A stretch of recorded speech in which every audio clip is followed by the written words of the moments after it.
네, 오늘 22대 국회가 드디어 개원식을 엽니다.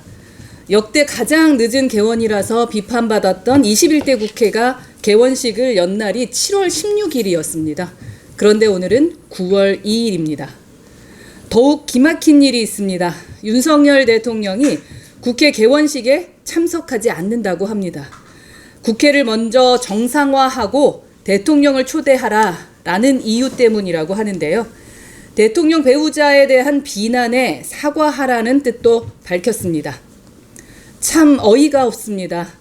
저는 지난 8월 15일 광복절 경축식 행사에 참석하면서 광복절 경축식은 윤석열 정부의 행사가 아니라 대한민국 정부의 행사이기 때문이라고 이유를 밝힌 바 있습니다. 국회 개원식도 마찬가지입니다. 삼권 분립의 기둥인 대한민국 헌법기관의 개원식입니다. 대통령 마음이 들면 참석하고 마음에 들지 않으면 빠질 수 있는 그런 자리가 아니라는 뜻입니다. 1981년 이래로 대통령이 국회 개원식에 참석하지 않는 것은 처음 있는 일입니다. 15대 국회 때 김영삼 대통령은 야당 의원들이 대통령을 쳐다보지 않는 시위를 벌이는 와중에 참석했습니다.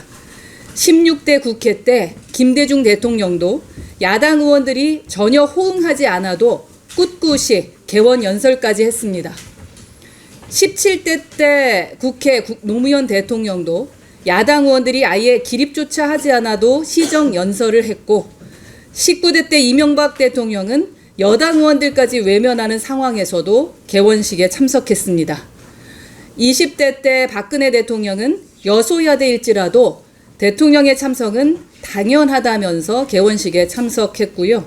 21대 때 문재인 대통령은 야당 의원들이 검정 마스크를 쓰고 인사조차 건네지 않아도 개원식에 참석했습니다. 부끄러운 일이지만 우리나라 국회 개원식은 늘 이랬습니다. 윤석열 대통령만 무슨 특별한 모욕을 당하고 있는 것이 아니라는 말입니다. 또 그리고 모욕을 당하면 좀 어떻습니까?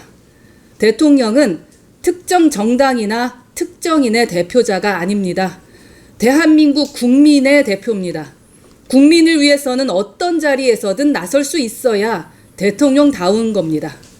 지난 8월 29일 기자회견에서 윤석열 대통령은 지금 국회 상황은 제가 살아오면서 처음 경험하는 상황이다 라고 말했습니다. 도대체 이해할 수 없는 말입니다.